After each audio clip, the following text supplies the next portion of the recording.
안녕하셨습니까? 오늘 아드인문사회 아카데미에서 소개해드릴 논문은 동물복지와 도축에 관한 것입니다.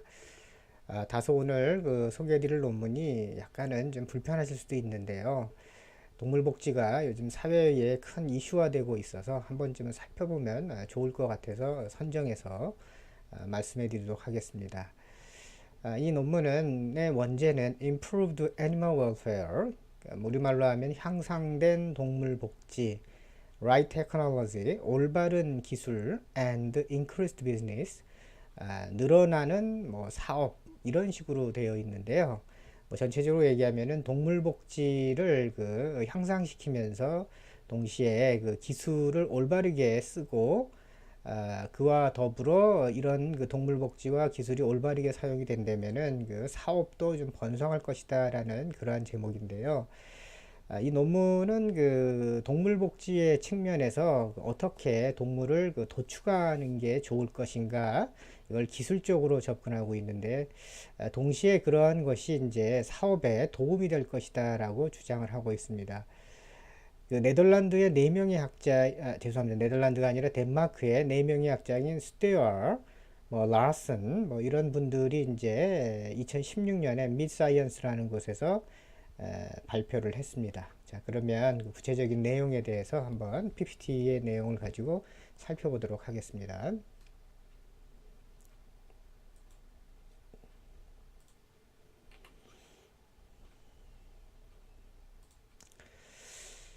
일단 들어가는 말로요. 머릿말로 현대에 오면은 동물복지에 대한 이제 관심과 요구가 증가하고 있다고 이제 설명을 하고 있습니다. 이거는 여러분들도 다 아시는 내용이 될 것 같고요. 이 덴마크가 속한 이제 EU의 경우에는 동물복지에 관해서 지속적으로 논의의 주제가 되고 있고, 또 기타 이제 몇몇 회원국들의 경우에는 꼬리를 절단하는 문제를 좀 축소하자라는 것과, 또 돼지 거세에 대한 대안점도 돼지 거세라면은 좀 돼지가 더 잘 자란다 그러죠. 돼지 거세에 대한 대안점을 찾아보자라는 것과, 또 운송 조건, 그러니까 돼지를 농가에서부터 도축장으로 운송할 때에 그때의 조건 등을 개선하는 것과 관련하여 이제 입법 움직임이 활발히 진행되고 있다고 합니다. 또 그러다 보면은 이제 도축용 가축을 이제 우리가 어떻게 처리할 것인가에 대한 새로운 기술과 시스템이 이제 현재 점차 이제 요구되고 있다고 이제 머릿말에서 이 덴마크의 학자는 이제 설명을 하고 있습니다. 육류 산업의 경우에는요, 즉 이제 도축을 하는 그 측면에서는 동물 복지를 고려하는 게 현대에는 가장 중요한 요점이 되었고, 동시에 동물 복지만 가지고는 사업을 효율적으로 운영할 수 없기 때문에요. 생산품의 질이라든가 또 생산의 효율성이라든가 작업 조건 등을 이제 향상시키는 생산 시스템과 기술이 점차 이제 요구되고 있다고 합니다. 그 또 이 도축에 관한 EU의 법률에 따르면요, 유럽 공동체에서는 도축장의 경우에는 동물 복지를 담당하는 어떤 직원을 이제 지정을 해야 되고, 또 도축을 할 때의 표준 작업 절차도 수립을 할 것을 요구하고 있고요. 또 직원이 이제 특별히 훈련을 받은 사람들에 의해서만 이제 동물을 이제 취급을 할 수 있도록 하는 도축과 관련돼 있는 법률이 제정이 돼 있고요. 운영자의 경우에는 도축 면허를 이제 소지하는 것을 의무화하고 있다고 합니다. 그 다음에 이제 기타 또 세계 동물보건기구 산하의 국제무역사무국이라는 이 기구가 있는데요. 이 기구에서는 이제 현재 끊임없이 이 도축동물의 어떻게 하면은 이제 복지를 좀 개선시킬 수 있을까라는 그런 인식을 증가시키는 데 기여를 했고요. 또 한편으로는 이 국제표준, 그러니까 다시 얘기하면은 동물복지에 대한 이 국제표준을 제정하는데 이제 상당한 이제 기여를 했다라고 평가하고 있습니다. 이 논문은 이제 도축과 관련된 문제이기 때문에 이제 이 도축과 관련해서 실제로는 어떤 일이 벌어지고 있냐면, 예를 들면 돼지의 경우에는 이 도축을 할 때에 보면은 출혈이 상당히 많이 일어나는데요. 이 출혈의 경우에 보면은 실제로는 우리가 자격이라 스티킹이라 그래서 그 돼지를 이제 칼로 이렇게 이제 그 죽이는 거죠. 이제 그 2시간 전에 이미 이제 즉 그 사망 전에 이미 그 발생을 하는데요. 이 출혈 대부분이 일어나고 있다고 보고요.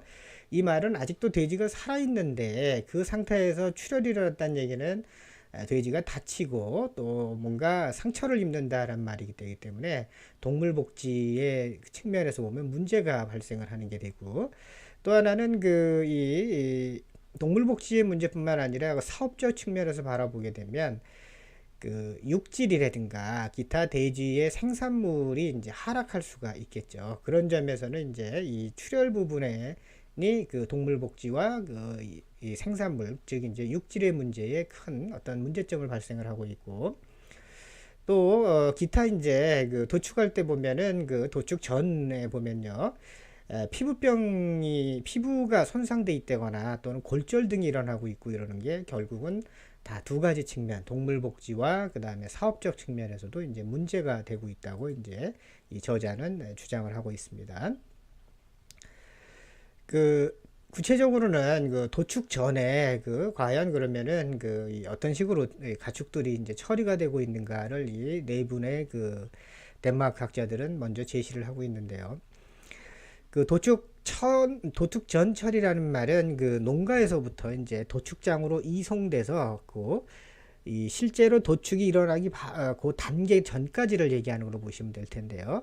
이 학자들의 경우에는 그 다른 가축은 제시하지 않고요. 돼지하고 그 다음에 가금류만 지금 제시하고 있는데, 돼지의 경우에 이제 우리가 도축 전까지 어떤 식으로 처리를 해야 되냐면 농가에서부터 이 도축장으로 이송하는 과정에 동일 집단 원칙을 이제 할 것을 제안하고 있습니다.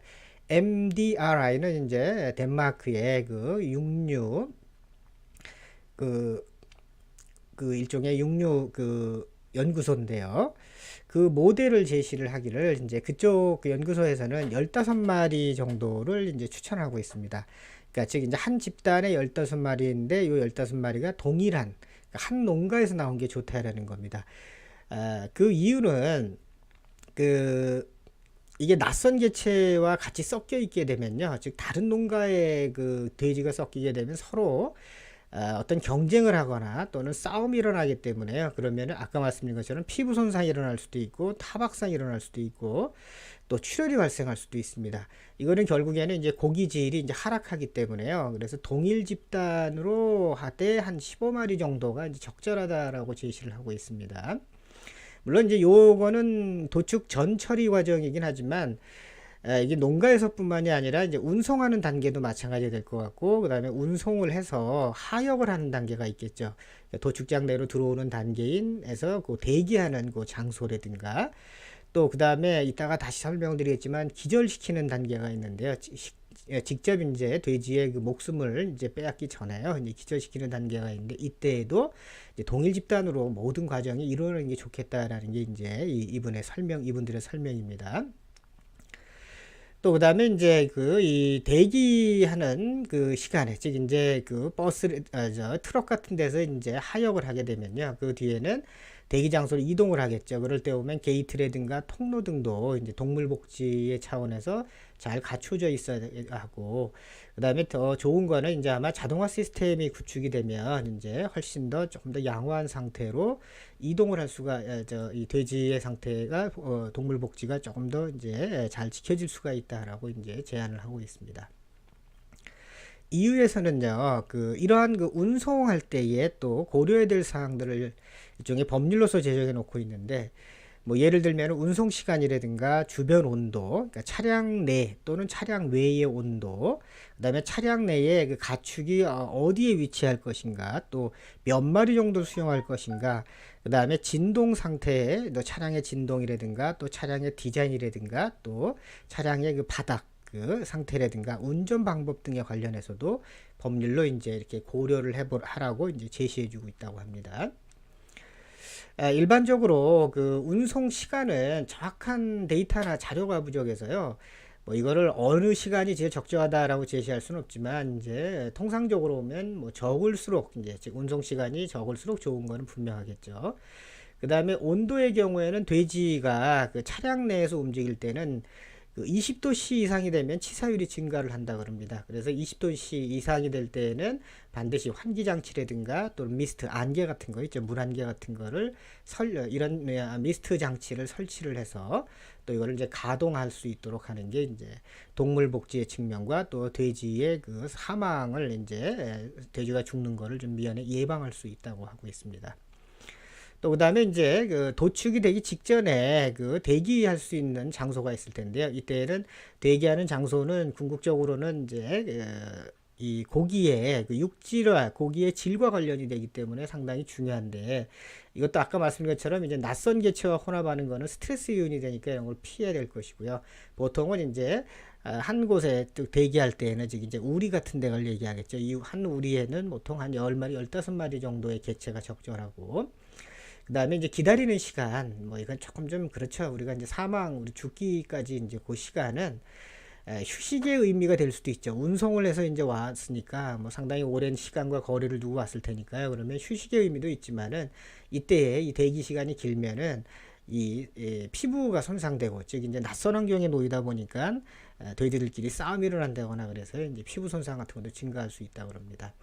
또 이 대기하는 곳에서는 이제 급수 니플이요. 니플은 이제 그 돼지가 왜 물을 이렇게 빨면은 이렇게 젖꼭지처럼 이렇게 빨면 나오는 장치가 얘기했죠.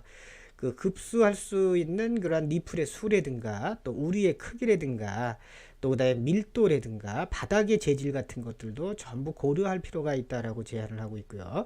보통 급수 니플의 경우에는 15마리당 1개 정도는 있어야 되고, 또 이제 대기할 수 있는 곳에 우리는 크기는 보통 100kg 정도 되는 돼지를 기준으로 한다면 0.5 평방미터, 그러니까 그 정도 크기는 최소한 유지를 하고 있어야 되고, 바닥은 질척거리지 않도록 이제 배수가 잘 되어 있는 거를 이제 그 대기 장소로 이제 갖추어져 있어야 한다고 이제 얘기를 하고 있습니다. 그 다음에 이제 이 대기를 하고 나면은요, 이제 이 실제 도축이 일어나기 직전에 이제 기절을 시키는 과정이 있다. 스터닝 과정이 있게 되는데요. 이 기절을 시키는 과정에서 보면은 이 전기 충격과 또 하나는 이제 가스로 질식해서 이제 기절시키는 두 가지 방법을 일반적으로 사용하고 있다고 합니다. 전기 충격의 경우에는 즉각적으로 의식을 상실하기 때문에요. 동물 복제에는 상당히 유리하다고 합니다. 즉 가스보다는요. 그러니까 저 머리에다가요, 돼지 머리에다가 전기 단자를 이제 이렇게 접촉을 하게 되면 그 의식을 잃게 되는데, 이때 이제 동물 복지에 있어서 의식은 빨리 상실할진 몰라도 접촉을 하려 그러면은 그때는 돼지가 못 움직이게 해야 될 거 아닙니까? 그러면 못 움직이게 하기 위해서는 행동에 제약을 가해야 되기 때문에 이때 스트레스가 발생을 하니까 이런 점에서는 또 동물 복지에 좋지는 않다라고 하고 있고요. 또 한편으로 보면 머리에 정확히 전기 자극을 주어야 되는데요.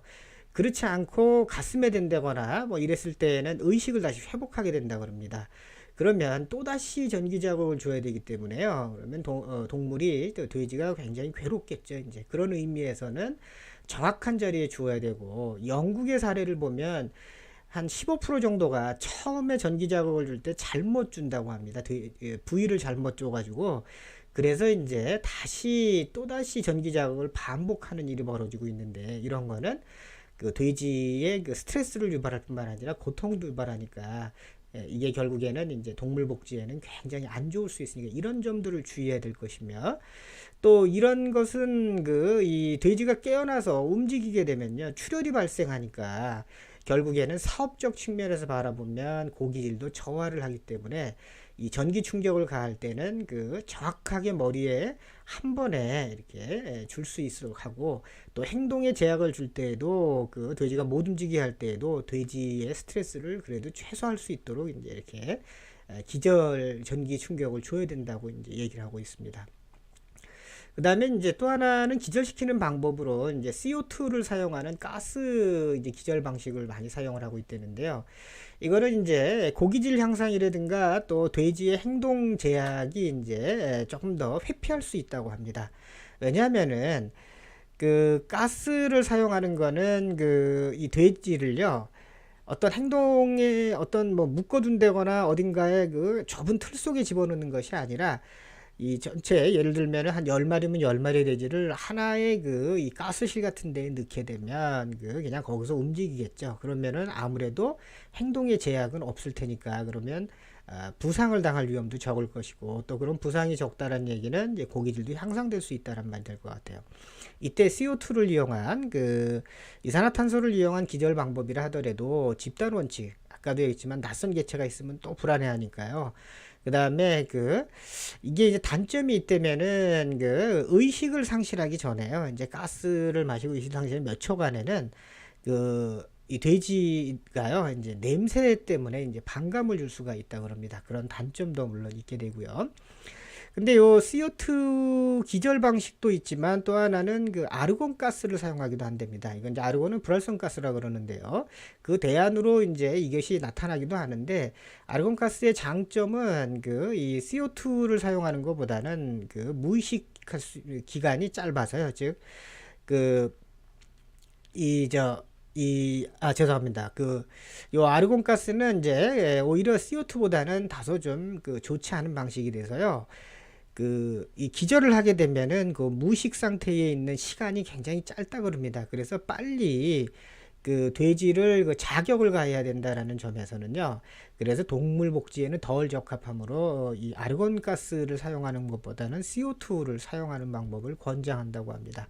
그리고 이 CO2의 경우에도요, 이제 요게 처음에 CO2 냄새를 맡게 되면 돼지들이 반감을 느낄 수가 있기 때문에 이 농도의 경우에는 그 보통 이제 한 80% 정도가 이제 이 좋다 그러고요. 그 다음에 최소 80초 정도를 이제 노출시킬 것을 권장하고 있다고 합니다. 이 부분은 뒤에 조금 더 다시 한번 또 설명이 될 것 같습니다. 그 다음에 이제 그 가금류의 경우에는요. 그 가금류는 포집 단계. 그러니까 우리가 왜 닭은 이렇게 쭉그 풀어져 있거나 아니면은 일정한 우리 속에 들어가 있거나 또 이게 틀 속에 들어가 있죠. 그러면 이제 닭을 잡아서 이거를 차에 실어야 될 거 아닙니까? 그런 단계에서 상처가 많이 발생한다고 합니다. 일반적으로는 이제 4에서 6% 정도가 그 농가에서 이렇게 닭을 포집할 때에 이제 상처를 입는다고 하고요. 또 운송의 경우는 그 대부분의 경우에는 아마도 상자 안에다가 넣어가지고요. 돼지는 그냥 그 차량 안에 그 10마리, 15마리를 동시에 집어넣을 수 있지만 닭의 경우는 그렇게 집어넣지 않고 이제 상자, 박스 안에다가 집어넣어서 이제 도축장으로 운송을 하게 되는데 특히 돼지의 경우보다는 이제 이 닭이 좀 밀집 상태가 높다 보니까요. 차량 환기가 굉장히 중요하다고 합니다. 그 기계적인 환기, 즉 이제 자동으로 환기시킬 수 있는 장치를 설치할 것을 요구를 이제 권고를 하고 있지만요. 그렇지만 이제 다들 그렇게 할 수는 없다 보니까 자연 환기도 종종 이루어진다고 합니다. 그래서 동물 복지의 차원에서 보면은 기계적 환기가 이제 훨씬 더 중요하다라고 이제 얘기를 하고 있고요. 닭의 경우에는 28.2도씨 정도가 이제 외부 온도가요. 뭐 이 정도가 되면은 이제 이 불충분한 환기가 이제 일어나게 되면요. 이런 외부 온도가 28.2도씨일 때 환기가 잘 이루어지지 않게 되면은 열이 나기도 하고 또 한기가 나는 스트레스가 발생한다 합니다. 이게 동시에 일어나는데 왜 그러냐면은 공간이란 데가 우리가 닭이 어디에 위치하느냐에 따라서 환기가 잘 될 수도 있고 뭐 안 될 수도 있겠죠. 이제 그래서 어떤 닭은 이제 열이 나기 시작하고 어떤 닭은 추위에 떨게 되고 그래서 스트레스가 발생하기 때문에 가능하면은 이런 점들을 다 고려한 이제 기계적 환기가 이제 중요하다라고 이제 보고 있고요. 또 그 다음에 이제 가금류의 경우에는 좀 작죠. 그러니까 진동이 오히려 돼지나 이런 거보다도 이제 부정적으로 영향을 미칠 수가 있다고 그러고요. 일반적으로 보면은 0.13%에서 0.57%, 그러니까 1000마리당 뭐 한 마리나 뭐 5마리 사이가 이제 운송 중에 이제 닭이나 이런 가금류는 죽게 된다고 합니다. 그래서 일반적으로는 한 30kg 정도가 이게 넘어가면은 이제 운송 거리가 늘어나게 되면 이때부터 이 숫자가 이제 증가하기 시작한다고 합니다. 또 이제 이렇게 해서 운송되어 온 닭은요, 돼지랑 조금 다르겠죠. 그래서 이제 이것도 이제 기절을 시켜야 될 텐데요. 기절시키는 방법은 전기 충격을 주는 방법과 이제 CAS라는 Controlled Atmosphere Stunning 방식을 쓰는데요. 요 이제 전기 충격을 주는 방식은 어떻게 하냐면 이제 닭을요 물 속에다 갖다가 넣고 그 물에다가 전기를 흘려보내는 겁니다. 이렇게 죽이는 방법과 또 하나는 이제 카스는 이제 가스를 이용하는 방법인데요. 그 전기로 이제 이 죽일 때는 보면은 의식이 있을 때 일반적으로 우리가 이제 전기 충격을 가하기 전에요. 닭은 의식이 있을 때에 닭을 못 움직이도록 결박을 해야 되겠죠. 그러면 대개 이제 행어 같은 데다가 매단다 그럽니다. 그러면은 이때는 이제 괴롭겠죠, 닭이. 그래서 동물복지에는 썩 좋지는 않다, 이런 부분에 있어서는. 그런데 이제 전기 충격의 경우에는 역시 이거는 즉각적으로 의식이 상실하기 때문에 한번 전기를 띄우면은 바로 죽기 때문에 또 그런 점에서는 또 유리할 수도 있고요. 그래서 일반적으로는 4초 동안에 100mA 정도를 이제 권장한다고 합니다. 그래서 이제 결박을 한다거나 못 움직이게 한다거나 전기 충격을 가하는 거는 이제 동물복지의 위험 요소로 인식이 되고 있고요. 또 이제 아까 이게 이제 가능하면 그래서 이런 점들을 좀 줄이기 위해서요. 머리만 좀 기절시킨다면은 그렇다면은 동물복지에는 조금 더 유리할 수도 있고 육질도 좀 나아지지 않겠느냐라고 이 전기 기절 방식에서 이런 점들을 제안하고 있고, 또 카스 방식인데요. 이 카스는 그 의식이 있을 때 이건 결박하지 않죠. 왜냐하면은 이거는 이 어떤 하나의 공간 속에 그대로 갖다가 이 닭을 놓기 때문에요. 그리고 거기다 가스를 투입하는 거니까 결박하지는 않기 때문에 동물 복지에는 일정 부분 이제 좋을 수는 있습니다. 그래서 육질도 또 유리할 수도 있겠죠. 일반적으로 가스는 이산화탄소 혼합가스를 사용한다고 합니다.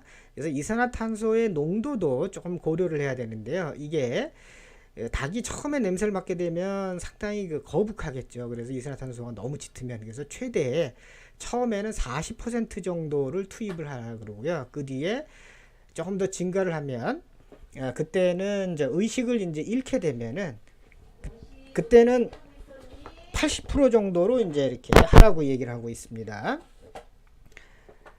점진적으로. 그리고는 이제 농도를 증가시키고 이제 그래서 아마도 이렇게 하는 과정에서 이제 동물 복지가 조금 더 증가하게 되고 또 가금류가 상처를 덜 입기 때문에요. 이제 이런 방식들을 쓰라고 하고 있습니다.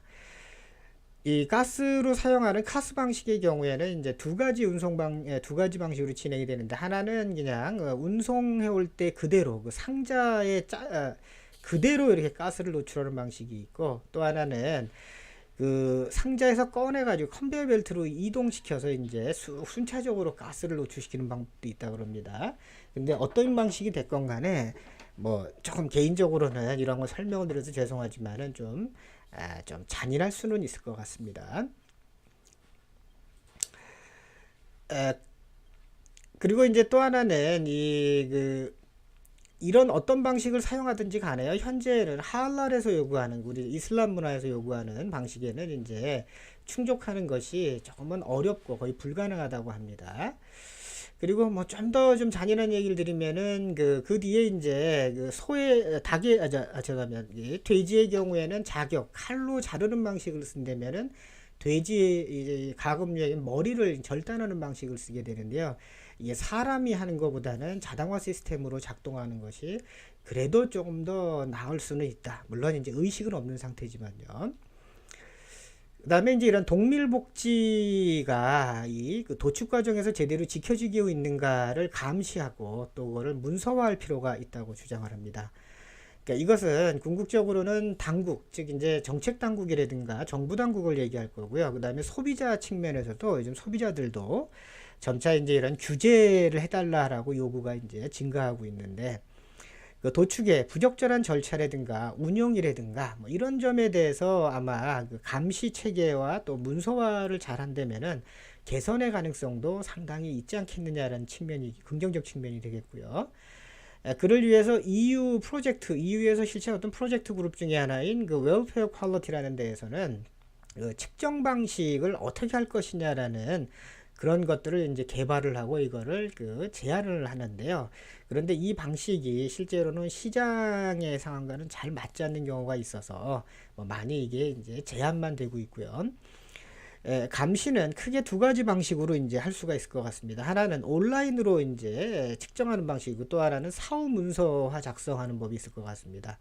즉 온라인으로 한다는 얘기는 실시간으로 어떤 시스템을 개발하니까요. 그러면은 그때 이 시스템상에서 뭔가 그 동물복지에 문제가 발생하면은 즉시 경고음을 발생시키면 그러면 즉각적으로 이제 수정을 할 수 있다라는 장점을 가지고 있고요. 사후에 즉 그 이 도축 과정이 다 끝난 이후에 도축 과정을 어떻게 했는가를 문서로 남기는 과정도 있을 텐데 이거는 조금만 좀 가능성이 좀 떨어질 수가 있겠죠. 제일 좋은 거는 역시 온라인 방식이긴 하지만 이 온라인 방식의 경우에는 또 비용을 투입해야 되는 문제점이 또 나올 것 같습니다. 그 돼지의 경우에는 그 이 개체를 식별하는 그 어떤 온라인 감시 체계가 이제 필요하다고 합니다. 즉 이제 이 개체가 어느 집 농가에서 왔는가 또 몇 개월 됐는가 뭐 이런 개체들을 이제 식별할 수 있는 기록 그 식별하는 거를 기록해야 되고 또 체온 몇 도시에서 어떻게 유지가 되고 있었던가 또 그 다음에 이 돼지는 어디에서 왔는가 지리적으로 어디에 있었는가 등이 포함되어 있는 그런 온라인 감시 체계가 이제 개발될 필요성이 있고요. 근데 이를 위해서는 그 전자 태그를 귀 같은 데다 이렇게 달아야 된다거나 또 그 다음에 체온 같은 걸 재기 위해서는 그 어떤 그 장치를 몸에 이식을 해야 되겠죠. 이제 그러다 보니까는 이런 그 비용이 증가하고 또 그 다음에 여러 가지 그 관리 문제가 발생해서 상업적 이용으로 이제 상업적으로 이용하는 데는 부적절해서 사실 이런 문제점도 이제 나오고 있다고 하고요. 즉 이제 태그나 이런 그 이 어떤 그 체온 측정 장치 같은 걸 이식하는 방식 외에도 또 혈액에 표본을 채취해서 이제 돼지 중에서 이제 일부 그 표본을 혈액 샘플을 채취를 한 다음에 이거를 자동 분석을 해서 그래서 동물복지가 즉 어떤 그 스트레스를 느꼈을 때 나오는 그 여러 그 어떤 물질들이 있겠죠 피 속에 이제 그런 거를 측정을 해서 이때 그 이 동물복지가 제대로 실천됐는가를 이제 확인하는 방법도 있다고 합니다. 또 다른 방식으로는 이제 그 돼지가 이송 단계부터 해서 이제 이렇게 도살되는 모든 단계에 이르는 그 어떤 그 단계를 과정을 전부 비디오로 녹화를 해야 되는데 이때에 뭔가 문제가 발생을 하면 비디오 상에서 문제가 발생을 했을 때는 그거를 알려줄 수 있는 그 알고리즘도 또 만들어야 되기 때문에 이 부분도 상당히 그 아직도 조금 더 개선의 여지가 더 있는 부분이라고 하고요. 또 이제 그 다음에 자격하는 과정 있죠. 즉 이제 어떻게 죽이는가의 과정도 또 모니터링을 좀 더 명확히 할 필요가 있다라고 이제 그 동물복지 측면에서 좀 살펴봐야 된다라고 주장을 하고 있습니다. 그 다음에 이제 가금류의 경우에는 닭과 같은 가금류의 경우에는 특히 발바닥 상태를 확인할 필요가 있다고 하는데요. 즉 발바닥에 피부염이나 또는 발바닥에 짓물렀다거나 뭐 이런 상태가 있는지를 확인할 필요가 있다고 합니다. 그 이유는 관리가 제대로 이루어졌는가 아닌가, 즉 바닥 상태가 양호했는가 아닌가 이런 여러 가지 것을 볼 수 있는 부분이기 때문에 이런 점들을 이제 우리가 모니터링을 함으로써 동물 복지의 측면이 이제 상당히 부각될 수가 있다. 그러면 이 저자는요, 이 저자들은 이 동물 복지를 위해서 이걸 주장하는 것이 아니고요. 동물 복지를 지켜나가는 것이 궁극적으로는 고기의 육류의 질을 높이고 그다음에 개체의 사망률을 이제 죽는 거를 이제 줄일 수가 있기 때문에요. 이게 사업에 도움이 된다라는 그런 식으로 설명을 하고 있습니다. 우리나라의 경우에도 뭐 제가 사실은 그 이런 그 도축을 어떻게 하는지는 사실 잘 알지를 못하는데 그런 부분에 대해서도 우리가 한 번쯤은 좀 관심을 가질 필요가 있을 거고요. 더 나아가서는 요즘 반려동물로 이제 강아지, 개가 이제 많이 언급이 되는데 우리가 이제 한국의 경우에는 개고기 식용 문제가 나오죠. 그러면 일부의 그 개고기 식용을 찬성하는 사람들은 이게 가축으로 지정을 하자. 그러면 아까 말씀드린 가축으로 지정이 되면 지금 설명드린 것과 같은 방식으로 돼지가 이제 우리가 도축되는 과정처럼 집에서부터 이 도축장까지 오는 과정에 그때에 뭐 이 가스로 질식을 하건 아니면은 전기 충격을 가하고 그 뒤에 이게 이제 칼로 찔러 죽이건 아니면은 그 뭐 우리 한국의 경우에는 아마 가축을 도축할 때 칼로 찌르는 방식만 있는 것이 아니라 뭔가 어떤 도구를 사용해서 가격하는 방식도 쓴다 그럽니다. 그러면 이런 방식으로든 그 우리가 그 개를 이제 이렇게 도축을 해야 되겠죠. 그러면 궁극적으로는 굉장히 잔인한 행위들인데요. 근데 이게 뭐 반려동물만의 문제는 아니고요. 이제 전반적으로 가축을 우리가 먹는 문제에 대해서도 한 번쯤은 또 생각해 볼 필요도 있는 것 같습니다. 그렇다고 해서 뭐 전혀 먹지 않을 수도 없기 때문에요. 그렇다면은 그 어떤 방식이 좋을까? 이건 아직은 해법을 제시할 수는 없지만은 한 번쯤은 좀 곰곰이 우리가 이런 점들을 좀 염두에 둘 필요는 있을 것 같습니다. 자, 오늘 그 말씀드린 내용은 그 동물복지의 측면에서 또 이 어떻게 우리가 도축을 할 것인가가 어떤 면에서는 이제 새로운 우리가 관심거리를 한번 좀 살펴볼 필요가 있지 않느냐라는 그런 논문을 이제 소개해 드렸습니다. 자, 다음 시간에 조금 더 흥미로운 주제를 가지고 또 찾아뵙도록 하겠습니다. 감사합니다.